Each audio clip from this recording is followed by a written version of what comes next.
ভাইয়েরা আমার, আমি প্রথমে বলেছি আল্লাহ যা চান তাই হয়, আল্লাহর হুকুম অনুযায়ী চলতে হবে।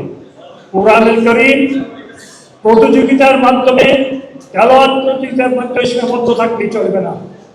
কোরআনুল কারীমকে আমাদেরকে অনুসরণ করতে হবে, মানতে হবে, আমাদের জীবনের উপরে এটাকে প্রচলনের ব্যবস্থা করতে হবে। আমরা যদি কোরআনের হুকুম অনুযায়ী না চলি, আমরা প্রকৃত মুসলমান হতে পারবো না, তাই না ভাইয়েরা আমার? তাই কওমি মাদ্রাসা বাংলাদেশে তারা একমাত্র দাবিদার এই বাংলাদেশে কোরআন শিক্ষার জন্য যে ভূমিকা কওমি মাদ্রাসা রেখেছেন আমাদের ছাত্রদের সভাপতি বলেছেন, আমি তাকে ধন্যবাদ দিতে চাই। তার যে উপলব্ধি, আমি অভিভূত হয়ে গেছি।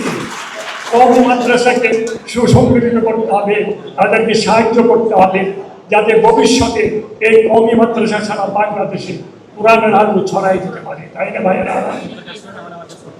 আমি রোজার মাস, বরকতের মাস, এই মাসে কিন্তু কোরআনুল কারীম নাযিল করেছেন আল্লাহ পাক, তাই না ভাইয়েরা আমার? আপনারা সবাই জানেন। RICL TMX, যুগের পর যুগ স্থাপনা থাকে মজবুত। আপনাদের কাছে আমি একটা সবিনয় অনুরোধ করি, এই বাংলাদেশে ইসলামের ধারক পাওয়া হলো প্রেসিডেন্ট জিয়াউর রহমান সাহেব। জিয়াউর রহমান সাহেবের ক্ষমতা নেওয়ার আগে বাংলাদেশের কি অবস্থা ছিল আপনারা তা জানেন। সংবিধানে বিসমিল্লাহির রহমানির রহিম লিখেছেন কে? জিয়াউর রহমান সাহেব। আল্লাহর প্রতি আস্থা বিশ্বাস কে লিখেছেন? জিয়াউর রহমান সাহেব। ওয়াইসির সম্পর্ক করেছেন জিয়াউর রহমান সাহেব।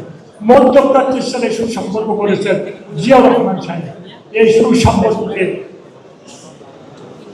কন্টিনিউ করেছেন আমাদের ম্যাডাম জিয়া, আমাদের সাবেক প্রধানমন্ত্রী খালেদা জিয়া।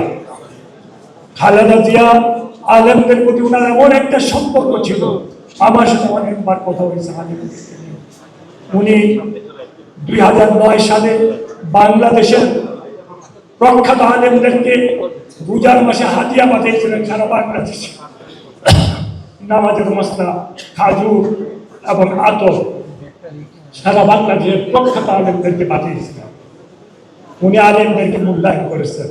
আর বিশেষ করে আমাদের মাননীয় চেয়ারম্যান, মাননীয় প্রধানমন্ত্রী তারেক রহমান সাহেব, তো উনি তো ঘোষণাই দিয়েছেন মদিনার সনদ, তাই না ভাইয়েরা আমার?